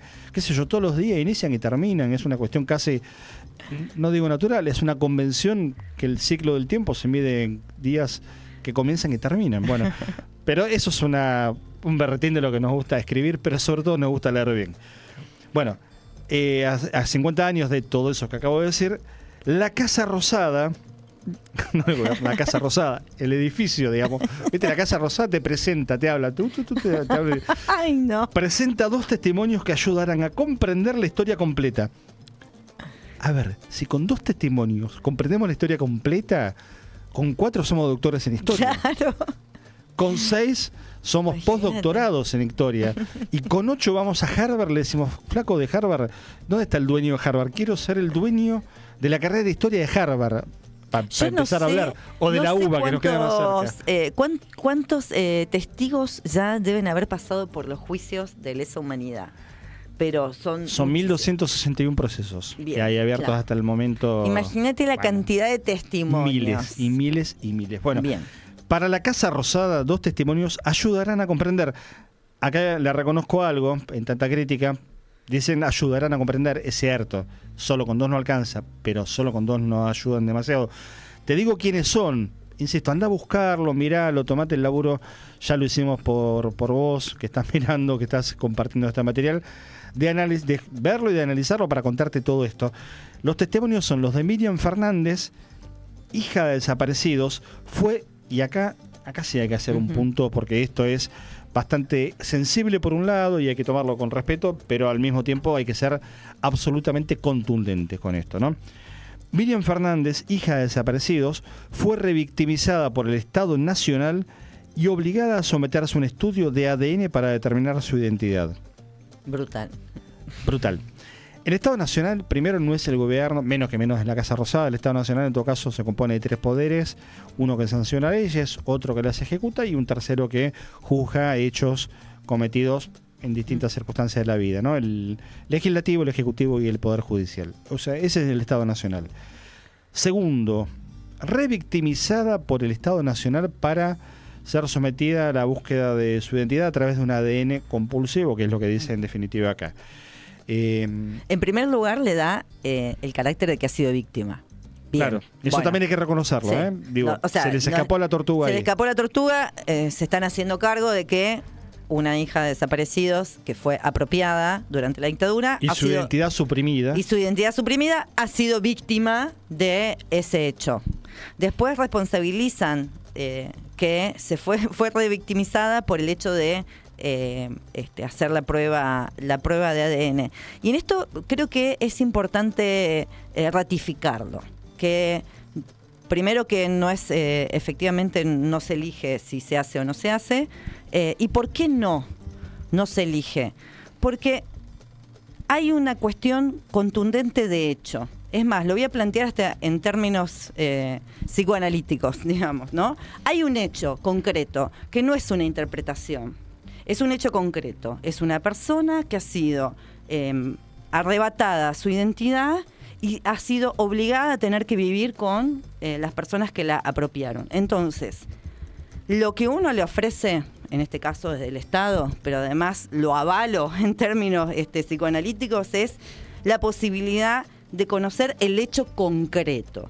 A partir del conocimiento del hecho concreto, quién es esa persona, puede, en función de la decisión que tome, de lo que pueda hacer, puede evaluar cómo de ahí en más desarrolla su vida, su historia, cómo lo analiza, cómo constituye su identidad y demás. Pero hay una obligación por parte del Estado de una restitución de la identidad. Si no, estaríamos avalando lo contrario, estaríamos avalando la perversión que se ejecutó sobre esa persona. Y le agrego a esto que está muy bien explicando Solana, la noción de que algunos derechos son irrenunciables. Vos no podés renunciar a tu derecho a la identidad.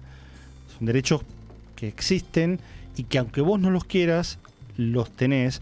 Y el Estado tiene la obligación de garantizarlos. Sobre todo que fíjate cómo una víctima puede convertirse en victimario inclusive. El proceso de búsqueda de una persona y de su identidad implica la supresión de la identidad, pero implica también la supresión del acceso a la identidad por parte de los familiares, que tienen derecho a conocerla. Con lo cual vos sos, por un lado, víctima y por otro lado, testigo de una causa. Así es. Si vos testimoniás negándote y das tu consentimiento negativo o no brindás tu consentimiento positivo, para decirlo bien y no al estilo Julio Sarcobos, tu no consentimiento, si vos actúas en contra de ese derecho que es irrenunciable por otra parte, lo que estás haciendo es entorpecer una causa judicial y eso también tiene un castigo. Yo no digo ir a castigarla a Miriam Fernández, pero ella no fue obligada, ella está obligada por esto que está explicando Solana y lo que estamos explicando acá en términos de lo que son los derechos irrenunciables. Bueno, eso por un lado, los ADN compulsivos y demás, bueno, la verdad es que es demasiado poco si uno tuviera que evaluar cuál fue la respuesta de este año. Repetimos con lo mismo, ¿no? Decía Solana en la secuencia, primero la reivindicación, la apología, después el negacionismo y ahora esto que es un híbrido, si se quiere, de una adaptación más tipo IA, inclusive la locución, no sé si no es IA, inteligencia artificial, de la teoría de los 2 demonios, en donde no vamos a analizar ese texto, está también allí para escucharlo otra vez o para compartirlo, pero inclusive hay una asunción de parte del gobierno de que el terrorismo de Estado existió, claramente. El segundo ejemplo, y es explícito, el segundo ejemplo también hay que destacarlo, y esto es parte, insisto, de la presentación del video por parte del gobierno esta mañana antes de las marchas. Arturo Larrabure, hijo de Argentino del Valle Larrabure, militar del ejército argentino, secuestrado el 11 de agosto de 1974 y asesinado en cautiverio por la guerrilla. Acá aparece la otra mirada que tiene que ver con diluir, si se quiere, un poquito la responsabilidad de los militares y de los genocidas, tanto uniformados como civiles, de la dictadura, ampliando el radio de acción a las AAA y al proceso previamente anterior, que fue el de Cámpora Perón, María Estela Martínez de Perón. Cámpora, Lastigre y Perón, para ser estrictos, María Estela Martínez de Perón, al peronismo de los 70. Y la verdad que acá tampoco traen ninguna novedad, porque en todo caso habrá que ver si al mayor Larrabure, militar secuestrado el 11 de agosto del 74, no le cabe también, y esto lo planteo como interrogante, las propias generales de la ley que ellos mismos, los militares, dijeron en su defensa, inclusive en el juicio de las juntas, Emilio Eduardo Macera, que acá hubo una guerra justa. Y si hubo una guerra, un militar va a matar y va a morir. ¿Cuál sería el problema? Con todo respeto por el hijo del militar, Arturo Larrabure, no quiero meterme en el plano personal. ¿Cuál sería el problema si el hombre estaba preparado para la guerra? Y si hubo una guerra, a la guerra se va a morir y se va a matar. O se va a matar y se va a morir. Y por otra parte, cierro con esto y quiero que también le pongas tu impronta, porque tiene que ver con lo que vos también habías traído, que fue las 3A, que fue... Y ahí el Partido Comunista, y ahí la memoria histórica, también hace años vienen diciendo que esto no empezó el 24 de marzo. Ojo, al militar Larrabure, habrá que ver también en esto de si pensamos la noción de la guerra, habrá que ver para pensar sobre los subversivos, como el pañuelo, si efectivamente las organizaciones armadas, en Argentina hubo varias, pero las dos más importantes, sobre todo las que terminan entrando en la dictadura con esa organización y después fueron diezmadas, tanto Montoneros, que venía una unificación de diversos grupos armados, FAL, FAP, como el ERP, el Ejército Revolucionario del Pueblo, no se habían armado en la dictadura anterior, la de Onganía, Levenstein y Lanuse, para propugnar aquello que la propia Constitución Nacional Liberal de 1853, modificada en 1949, remodificada por la Libertadora en el 57, tiene en su artículo 21, que es la obligación de todos los ciudadanos a armarse en defensa de la patria y de esta Constitución y de sus leyes. ¿Qué fue sino la lucha armada para defender las leyes que, por ejemplo, garantizaban artículos como el 14 bis?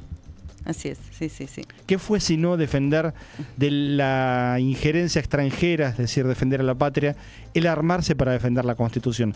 Lo dejo para el debate y es un capítulo que por supuesto no está cerrado ni mucho menos, pero esto también para, desde mi parte, es ponerle un punto al círculo que traza la teoría de los dos demonios, para poner en su justa medida también a los combatientes que optaron por el camino de las armas, que con el diario del lunes, que es desde Twitter o ahora X, es muy fácil criticar 50 años después, cuando no fue uno el que puso el cuerpo, el que puso la vida por una patria que hoy todavía tenemos que seguir construyendo. Sí, a mí me parece interesante discutir exactamente, no en términos del familiar, digamos, del hijo del militar, que bueno, tendrá sus sentimientos por la muerte de su padre, pero sí qué significaba en ese momento histórico el ejército argentino y qué estaba haciendo, digamos, el ejército argentino, que estaba siendo cómplice de los intereses, sobre todo los intereses imperialistas,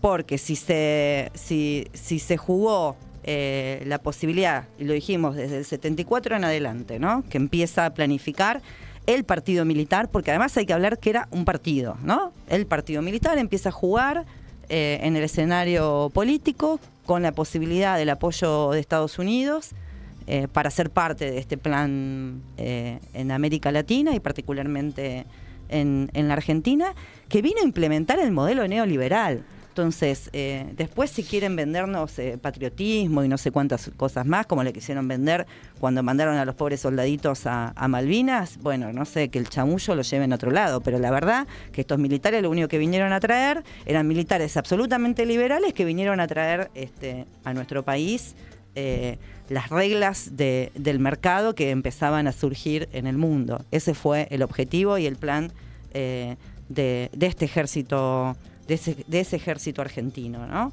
Y después, ¿por qué la reivindicación de la subversión?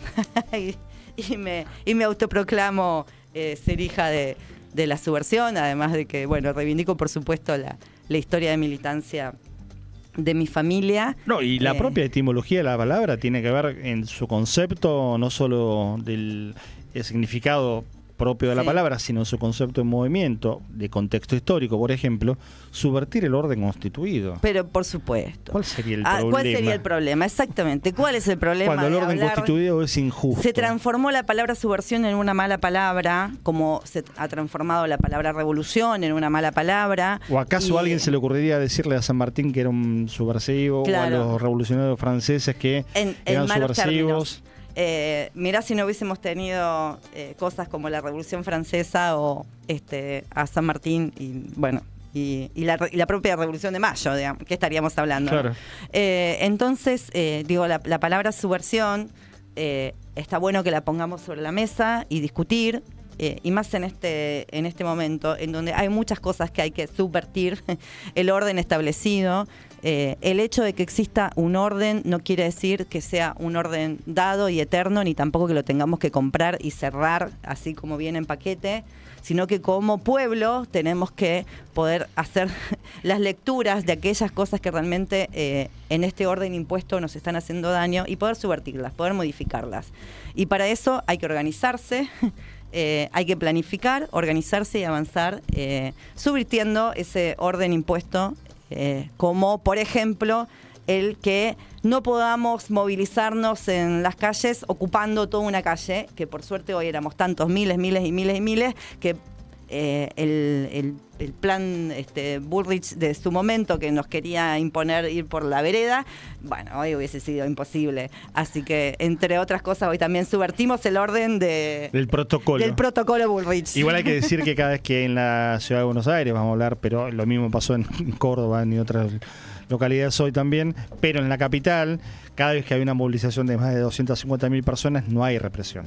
Claro. Digo, esto es casuística, esto es empírico, esto es recorrer los 20 y pico de meses que lleva Milei gobernando para entender que en las marchas universitarias, que en las grandes marchas del movimiento obrero no hubo represión por el volumen, pero sobre todo cuando además de volumen, cuando además de multitud, cuando además de personas sueltas, hay organización, hay banderas, hay carteles, hay una comisión que se juntó, que puso un escenario, que ordenó un documento. Bueno, hoy no llegamos a compartir lo que fue el documento de la plaza, si querés, pero ahí va a estar dando vueltas y por supuesto tiene enorme cantidad de reivindicaciones y hay que destacar además que no es solo la reivindicación de lo histórico, que no es solo el repaso de estos 50 años y la búsqueda de memoria, verdad y justicia para los casos en donde todavía se siguen, como contábamos hoy, investigando y juzgando a los responsables, sino también un repaso de estos días, ¿no? Allí escuchaba al pasar y era realmente conmovedor la voz de Adolfo Pérez Esquivel denunciando el ataque a la discapacidad, el ataque a la educación pública, a la salud pública. Digo, el fragmento que le tocó leer a él, porque fue un documento leído a tres voces, como decíamos, por Estela, por Tati Almeida, Estela Carlotto, Tati Almeida y el propio Adolfo Pérez Esquivel. Digo, al margen de todo eso, no hay represión hoy en Buenos Aires porque hubo organización y porque hubo, además de miles y miles de personas que fueron por la suya y por la libre, y está bien, cientos y cientos de banderas. A uno le cuesta hasta reconocer siglas, organizaciones de izquierda, de centro izquierda y algunas hasta de centro derecha o más liberales que forman parte de este momento del 24 de una democracia que tiene estas características, las realmente existentes, no las que uno quisiera, son las realmente existentes, pero hoy había banderas de bachilleratos populares, de centro de estudiantes, de sindicatos, de centrales obreras. Hoy hubo de todo, hoy se expresa ese collage. De clubes, la presencia de los clubes, ese collage tan variopinto que es la sociedad argentina, ¿no? Sí. Sí, y lo importante es lo transversal, que es la representación del 24 y de los derechos humanos, lo decíamos al comienzo, que los derechos humanos contacta con todas las necesidades que se nos presentan como seres humanos, y que en un contexto como el que estamos, lamentablemente, muchas de esas necesidades se ven en situaciones precarias o extremas, aún a riesgo de vida en muchos casos, y que por lo tanto convoca un abanico muy muy grande, y que la lucha de los derechos humanos, decíamos que es identidad en la Argentina, pero además es a lo que apelamos cuando ya se nos empieza a debilitar la posibilidad de una alternativa política.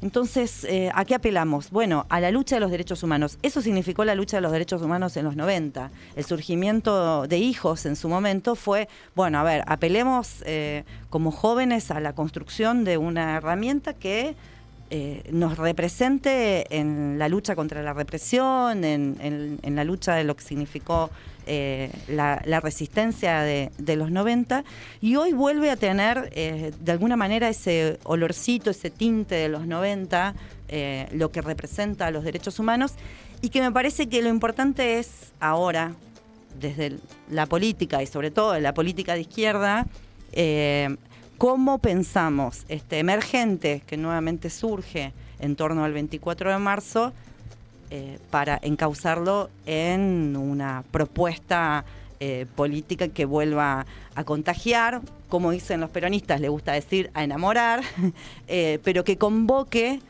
más allá. Es decir, este 24 de marzo como una bisagra, como una apertura, como una puerta que nos abra a un nuevo camino de construcción de los argentinos y las argentinas hacia una perspectiva hacia adelante, ¿no? Vamos a compartir un tercer momento de estos 50 años de qué es la memoria, y después nos queda un bloque final sobre un poco el recorrido de los 24 de marzo en la historia. Ahí Solana dijo algo interesante, que fueron los 90, y vale la pena detenerse en esa década para entender mucho lo que está pasando hoy también, porque tal vez si hay que hacer ese puente entre la dictadura y el presente, los 90 sea la cabina de peaje más importante que hayamos tenido que pasar y pagar dura y dolorosamente, ¿eh? Ojo con ese tema también, que vamos ahora en un minutito a retomar, pero decíamos, tercer momento de memoria, tercer momento de estos 50 años. ¿Y qué es la memoria para quienes nos compartieron sus testimonios aquí en Informe de Pájaros?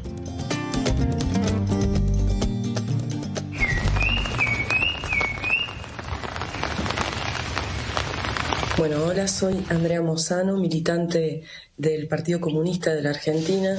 Para mí la memoria es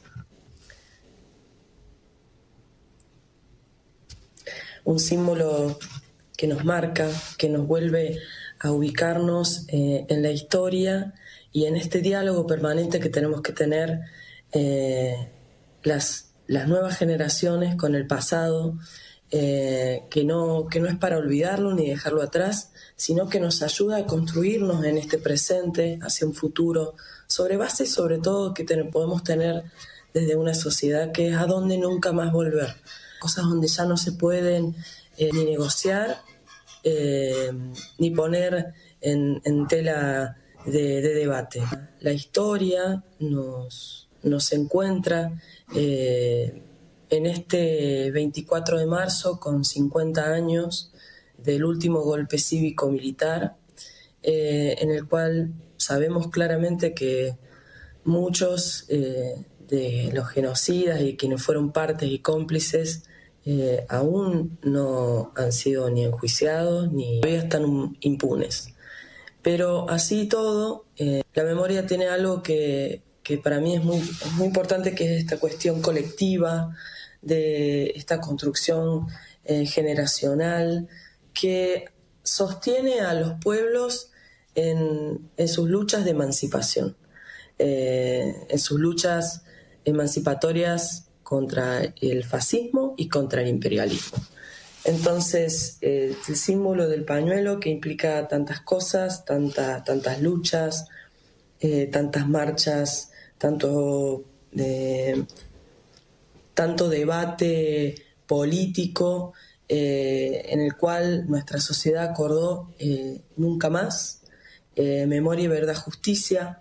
Y bueno, este pañuelo para mí tiene una significancia mucho mayor, porque lo hizo Iris Avellaneda, Iris Pereira de Avellaneda, la mamá de nuestro querido negrito, desaparecido, uno de los desaparecidos más jóvenes en los vuelos de la muerte de la última dictadura militar.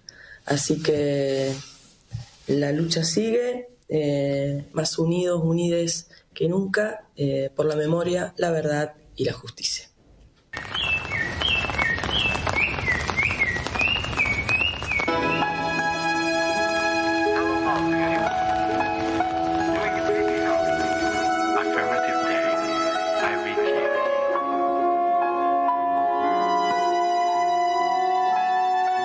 Informe de pájaros. Coordenadas para no perder el rumbo.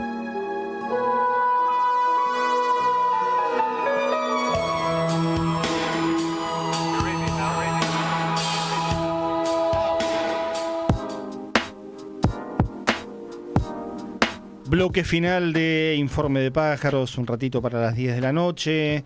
Bueno, hoy no dimos ni vía de comunicación ni de contacto, ya nos conocen, estamos en @Radio Con Aguante en Instagram, suscríbanse al canal de YouTube de Radio Con Aguante y por supuesto la web en donde están los programas que forman parte de la emisora, en radioconaguante.com.ar, y en nuestras propias redes, en @Informe de Pájaros. Ahí también vamos compartiendo algunos contenidos, como el que acabamos de ver con los testimonios de lo que fue la memoria en un año que va a ser el año de los 50 años, ¿no? Porque vendrán ahora fechas especiales, vendrá el 2 de abril, que fue para mí el momento como iniciático de la dictadura militar, con José Alfredo Martínez Dios, que acababa de asumir como ministro. Recordábamos más temprano que Videla asume como presidente el 29 de marzo, es decir, primero formalmente hubo una junta con los 3 comandantes y después aparece Videla con su cargo de presidente. Claro, era del ejército, ¿no? Los presidentes de la Argentina siempre fueron del ejército cuando eran militares. A propósito de esto, permitime una digresión, un paréntesis.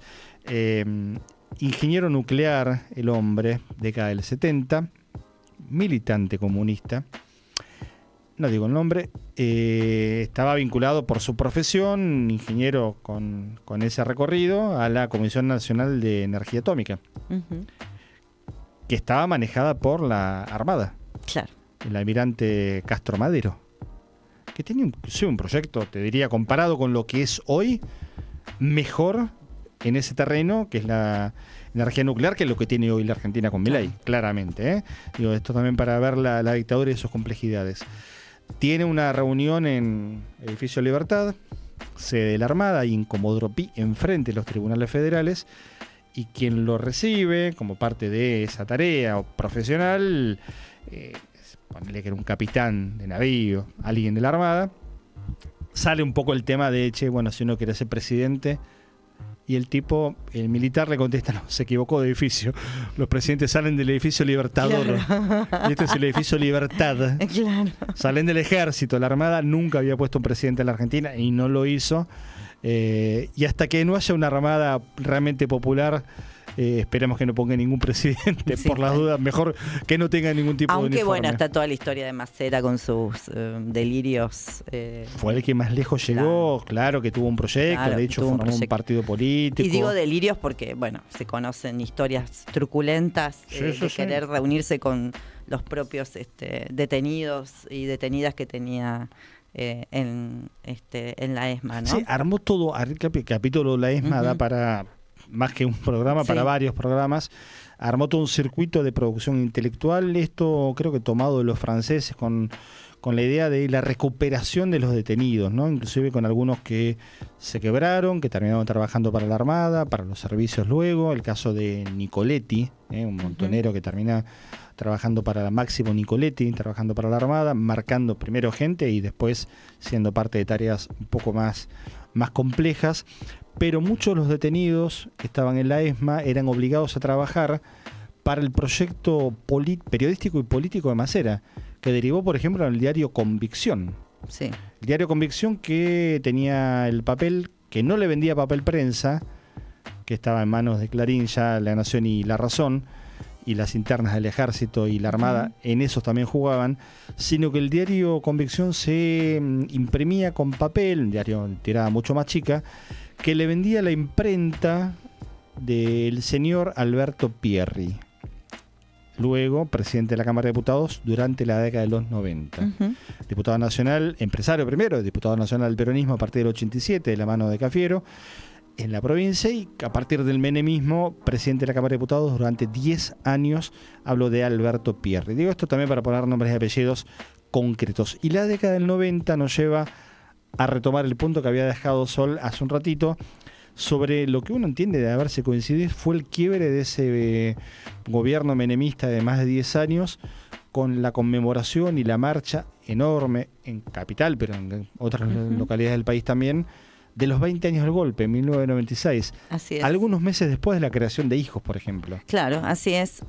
Que además en esa fecha se empiezan a realizar las movilizaciones en todo el país. En muchos lugares nunca se había dado una movilización porque no existe por ahí en el interior un lugar en donde hacer la ronda de los jueves.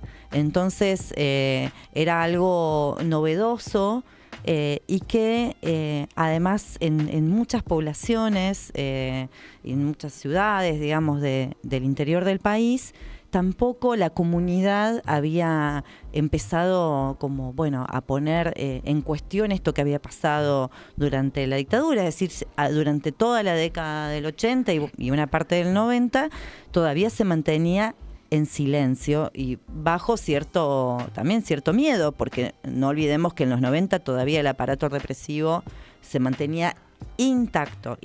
Déjame sumarte un dato. En 1996, estamos recordando los 20 años del golpe, hoy a 50 o en esta semana a 50 del golpe, estaban libres Videla y Masera, por ejemplo, indultados en 1990 por Carlos Menem. Así es. Estaban todos los militares libres y Videla y Masera recién serían detenidos en el 1998, en la causa del secuestro y robo de bebés, que había quedado fuera del juicio de las juntas y había quedado por consiguiente fuera de los indultos presidenciales.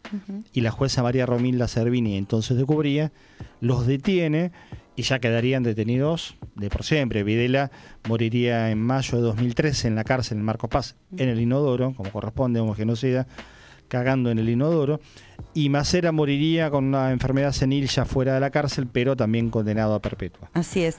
Y una cosa que sucedió ese 24 de marzo del 96 es que una serie de familiares, entre ellos hijos e hijas, presentaron un habeas corpus en el horario a las 3:10 de la mañana, cumpliendo con justo el horario en que había sido la lectura, digamos, de lo que había sido el golpe, ¿no?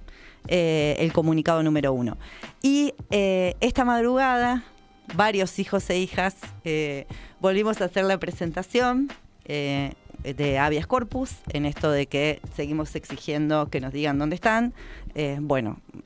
Una cantidad de hijos, hijas y otros familiares. También hicimos una nueva presentación formal a la justicia y también de representación frente a tribunales, donde reprodujimos lo que había significado en aquel momento, que también es un hito histórico.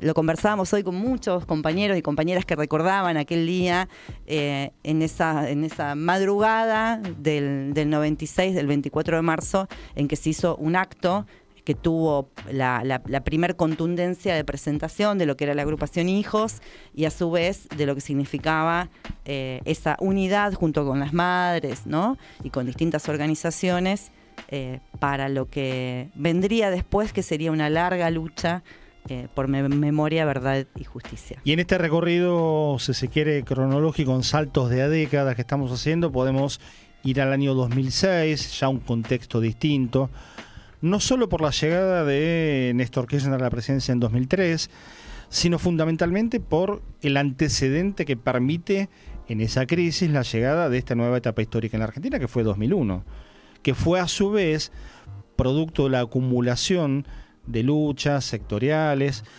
por ejemplo, lo que estamos relatando el 24 de marzo del 96, pero ya en el 95 había habido un Víctor Choque en la provincia de Tierra del Fuego, en el 93 había habido un santiagueñazo en diciembre del 93, 22 de diciembre, en el 96 mataban a Teresa Rodríguez en la Semana Santa del 96, y así de seguido. Entonces llegamos a 2001 con 5.000 detenidos y procesados por razones políticas en la Argentina. Y cuando el país estalla, no estalló por el corralito. El país estalla por 10 años de entrega del país que fueron de la mano de la impunidad de los genocidas, producto de, primero, los aprietos sufridos y aceptados, porque esto también hay que decirlo, a mí me gusta plantearlo en esta lógica, ¿no? El apriete sufrido, pero aceptado por el gobierno de Raúl Alfonsín, a quien uno no deja reconocerle su decisión política y su valentía, inclusive de llevar adelante con el decreto 148 la causa por la cual se inicia el juicio de la Junta, ya que la justicia militar no estaba haciendo nada.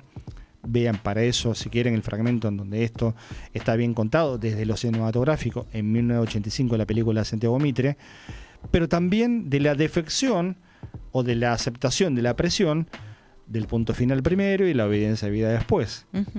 Producto de intentonas golpistas en la Argentina. También hay que decirlo de este modo. Fueron aprietes a los que respondió.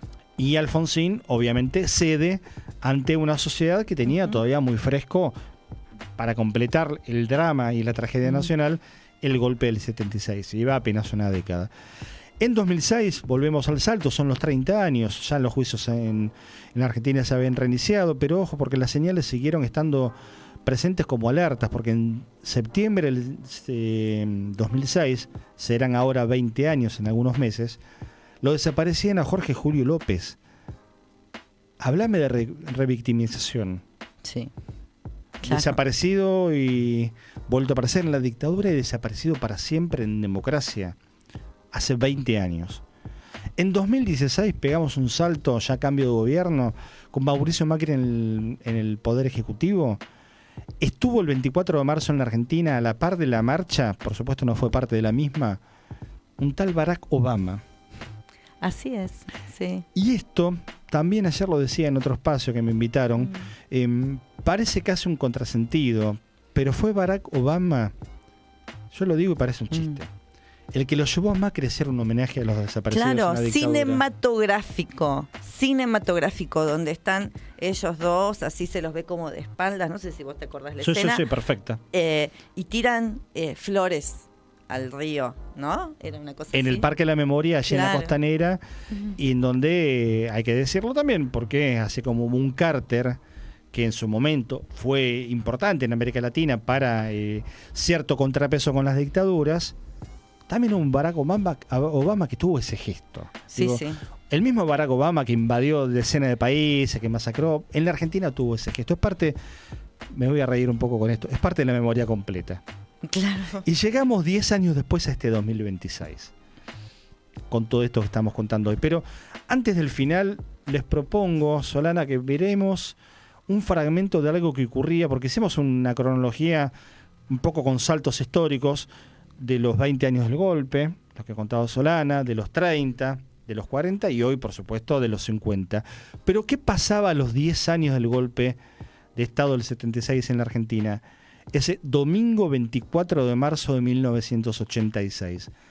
Una película argentina ganaba el primer Oscar para nuestro cine. Hablamos de La historia oficial.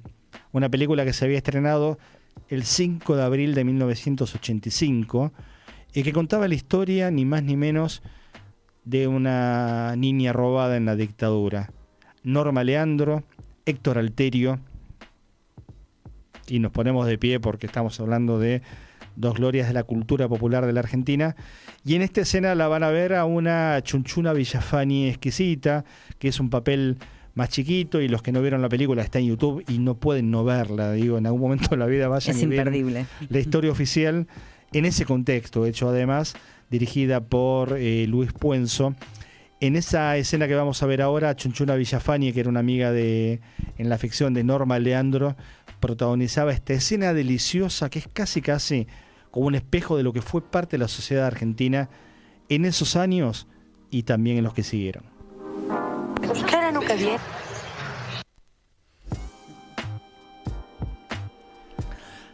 Dan ganas de mandar a la mierda más de una y uno, ¿no? Sí, en todos estos años. Es una escena maravillosa. Es chiquitita, no es la escena central de la historia oficial, pero a veces la historia está llena de detalles que vale la pena reparar. Totalmente. ¿Me dejas leer algo? Por favor. Casi que para el cierre. Nombrar es resistir. Por eso Videla, Macera, Agosti, la ESMA, los vuelos de la muerte, Rodolfo Walsh en la calle con sus cartas, que traen hasta hoy las palabras urgentes del horror.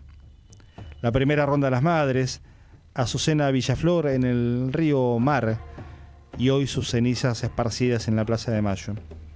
Los chicos en las noches de los lápices, los bebés apropiados, la deuda que no pedimos, los abogados de la noche de las corbatas, el mundial que tapó el horror, los 649 de Malvinas, el nunca más, y los 30.000 que no están desaparecidos.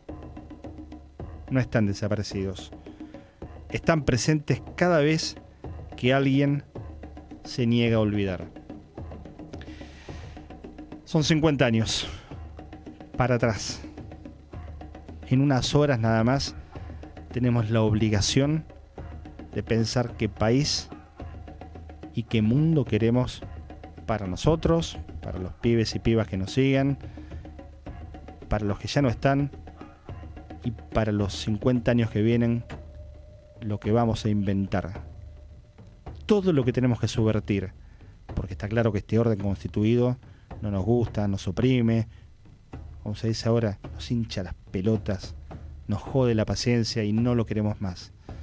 Entonces, como la memoria persiste, como la memoria no afloja, como la memoria no renuncia, como la memoria y el camino a los 50 años, no hace falta repetirlo, nos enseñó que una y otra vez hay que insistir. Los próximos 50 años nos van a encontrar acá, echando para que este orden constituido que no nos gusta se ha dado vuelta así, como una tortilla, y que por una vez esté de nuestro lado. Así es. Entonces, por los próximos 50 años que sean de una verdadera felicidad. Marcos Delgado estuvo del otro lado. Luana Haidt, abrazo para vos. Jorge Creines volverá la semana que viene. Pablo Mercado y Solana López hicimos Informe de Pájaros número 23. Este 24. El 24 será la semana que viene. Y acá seguimos en Radio Con Aguante. Hasta la semana que viene. Chao. Comienzo de espacio publicitario.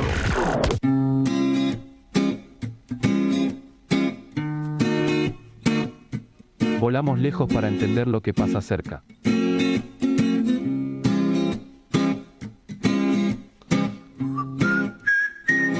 Informe de pájaros.